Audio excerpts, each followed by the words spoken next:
आप सभी का मेरे YouTube चैनल में स्वागत है।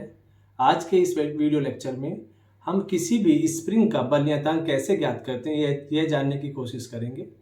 इसके लिए एक सेटअप की आवश्यकता है, जिस सेटअप के अंदर एक स्केल मिरर के साथ लगा हुआ है, एक पॉइंटर है, इसके बाद कुछ वेट्स हैं 50-50 ग्राम के, और लास्ट में बैक साइड में 0 पॉइंट को सेट करने के लिए फ्लेक्सिबल पॉइंट बने हुए हैं, जिसको आप ऊपर या नीचे कर सकते हैं।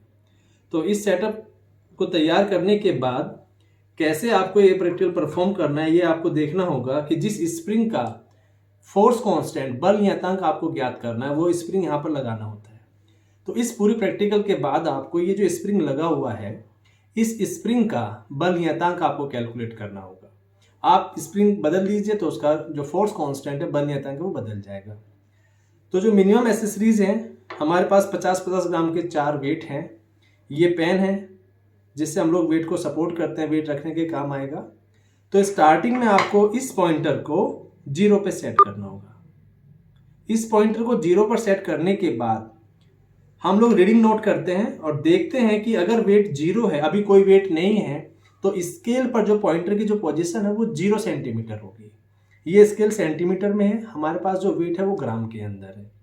अगर आप इस सेटअप के अंदर आपको लगता है कि आपका पॉइंटर 0 पर नहीं है, तो आप स्केल को ऊपर नीचे कर सकते हैं, और जहां पर पॉइंटर अटैच है इसको भी थोड़ा सा ऊपर नीचे कर सकते हैं। तो अब देखिएगा, अगर हम लोग टेबल की बात करते हैं, क्या कैसे इस रीडिंग को नोट करना है और कैसे कैलकुलेशन करनी है, तो हम लोग फर्स्ट रीडिंग चेक करते हैं। ये 0 पर ही मैंने पहले से सेट किया हुआ है, अभी पॉइंटर 0 पर सेट है, आप स्केल से 0 देख सकते हैं। इसके बाद हमें 50 ग्राम का वेट रखना है। तो मैंने 50 ग्राम जैसे ही वेट रखा, इसको थोड़ा सा वेट करना है स्टेबल होने के लिए कि वाइब्रेट ना करे, और फिर आपको रीडिंग नोट करनी होगी। तो आप देखिएगा इस टेबल में, आप समझिए कि हम रीडिंग को कैसे नोट करते हैं। चलिए टेबल को रीडिंग के लिए समझते हैं। पहला सीरियल नंबर है। दूसरा, जब हम लोग वेट रखते हैं कि जितना वेट आप रखेंगे उसके करस्पॉन्डिंग कितना जो स्प्रिंग में जो कितनी वृद्धि होती है वो आपको इस कॉलम में लिखनी है। नेक्स्ट कॉलम, जब वेट को हटाते समय तो रीडिंग होगी वो यहाँ पर लिखनी होगी। दोनों का एवरेज करना है, और एवरेज के बाद जो इनिशियल वैल्यू अगर है वो सभी वैल्यू में से आपको माइनस करनी होती है। ये एक टेबल का प्रोसेस है। तो आप अगर हमने पहली जो रीडिंग थी वो मैंने 50 ग्राम अगर मैं 0 ग्राम्स हैं तो 0 में मेरा इनिशियल 0 सेंटीमीटर था।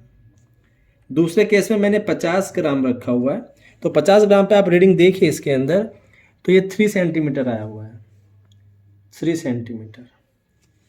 अब क्या करना है, अब हमें दोबारा से इसके अंदर थोड़ा सा वेट और रखना होगा। 50 तो पहले से था, अब हमने इसमें 100 रख दिया है, 2 वेट ऐड किए हुए। तो अगर हम 2 वेट ऐड करते हैं, अब यहाँ पर 100 ग्राम हो चुका है, तो 100 ग्राम में 100 ग्राम वेट अगर रखते हैं, तब आपको दोबारा से पॉइंटर में देखना होगा इसको स्टेबल होने के बाद कि ये वाइब्रेट ना करे। अब देखिए रीडिंग अगर आप इसके स्केल पर नोट करना चाहें तो ये 5 सेंटीमीटर के लगभग है। तो 5 सेंटीमीटर में यहाँ पे नोट कर लेता हूँ, 5 सेंटीमीटर। इसके बाद अगर हम दूसरा और तीसरा वेट लोड करना चाहें इसमें, और वेट करना होगा इसको ये वाइब्रेट ना करे। अब हमारा टोटल जो वेट है वो 150 ग्राम हो चुका है। अब 150 ग्राम के बाद अगर हम देखते हैं कि ये वाइब्रेट ना करे, इसकी रीडिंग अगर नोट करना चाहें तो ये रीडिंग लगभग 8 सेंटीमीटर के आसपास है। तो 150 ग्राम के लिए 8 सेंटीमीटर की वृद्धि है स्प्रिंग के अंदर। अब हमें क्या करना है, एक वेट को और लोड करना होगा, 50 ग्राम का वेट और रखना होगा, और टोटल वेट स्प्रिंग पर 200 ग्राम हो जाएगा। तो चलिए देखते हैं।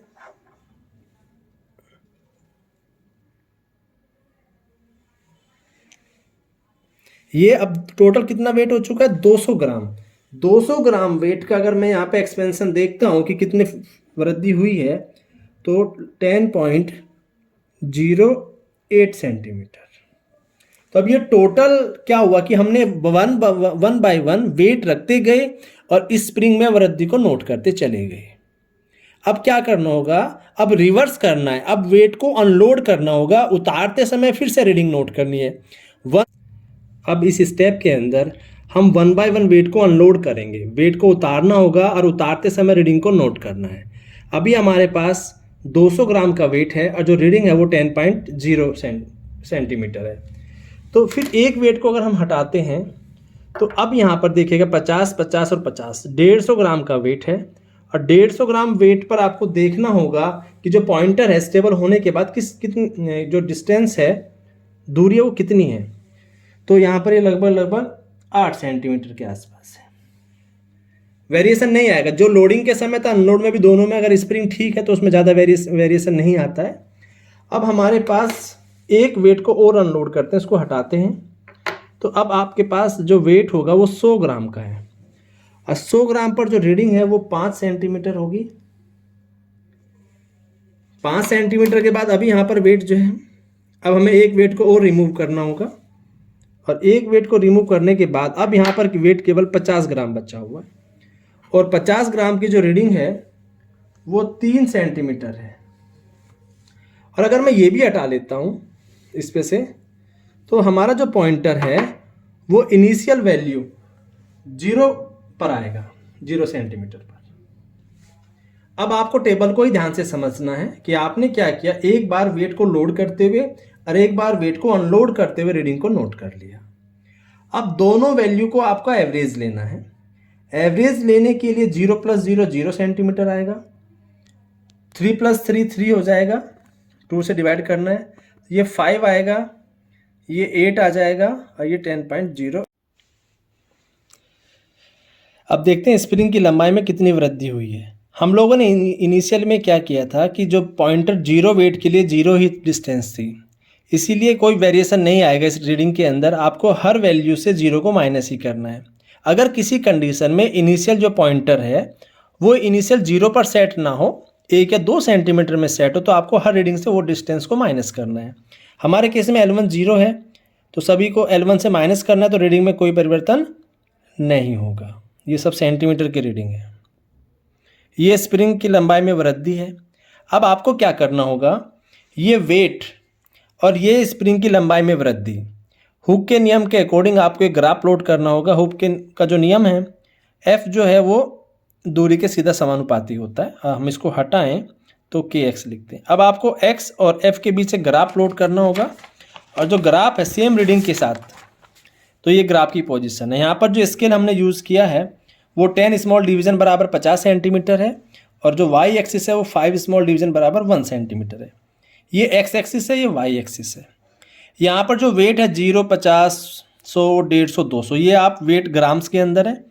ये जो एक्सटेंशन हुआ है, जो स्प्रिंग की लंबाई में वृद्धि हुई है सेंटीमीटर के अंदर, 0, 1, 2, 3, 4 अप टू 11।